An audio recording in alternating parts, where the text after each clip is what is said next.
First of all, how did you get involved with this film? This film's made by 42, who are a new talent agency in England, and I'm represented by 42. So I had no choice. I was just told to go to work, and that was it.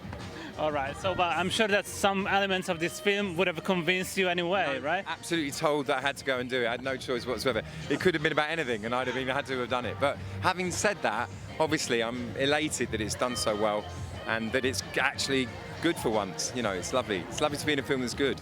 Cool. So could you sum up the story of the film in the best possible way for whoever is not familiar with it yet? It's the story of a military choir that's created in order to raise the morale of the partners left behind when the soldiers go to war. And how do you like choirs? How do I like choirs? Yeah. I like a sing-song, you know, I like a sing-song. Yeah, like choirs. How familiar were you with military choirs before? Not at all, not at all. Amazing. So, and then how did you prepare for this role? Because that's a very important part of your job, right? Because you're an actor. Yeah, I had 2 days, so I just made sure I did the salute with the right hand and put the uniform on and stood up straight, and that was about it. Okay, that's amazing. And what's next for you now? I've done filming Pennyworth Series 2, which is on Amazon, and I do a show called Save Me, which we're now doing the second series of for Sky, and a thing called 2 Weeks to Live with Maisie Williams.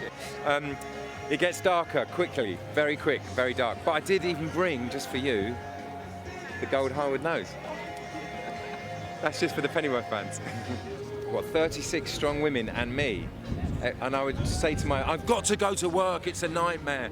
But it was an amazing experience, and I loved every minute. And you know, it's important, if you get the chance, to take those chances and to spend 5 weeks with 36 strong women is a life-changing thing, definitely. The music had to be not cheesy, and it had to not be ABBA the movie, you know, it has to be an integral part of the film, and we sang in a kind of railway arch in the freezing cold, and it was beautiful. It was an amazing thing, and it was quite moving, yeah.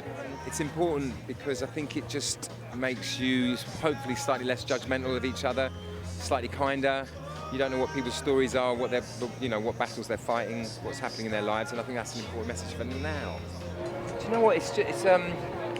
The script's quite linear, and it had to be handled by someone quite masterful like Peter Cattaneo, so it didn't become cheesy, and it didn't become, you know, ABBA the movie. You know, it's important that it didn't become that, and that the singing is part of the story, and I think he's done that really, really well. But it definitely took someone smart and clever and talented to do that. Well, he's a soldier, and that's about as far as I know. I mean, he's the welfare officer, so he stays behind and is meant to look after the base, but actually ends up being with 36 strong women every day on set, which I absolutely love. Not really. I mean, we worked on the military bases, and we had military people who advised us which hand to salute with, but I'm definitely not Robert De Niro. It's not too method. I just put the suit on, make sure I salute with the right hand, and just say the line. So I can't pretend that I did a massive amount of research.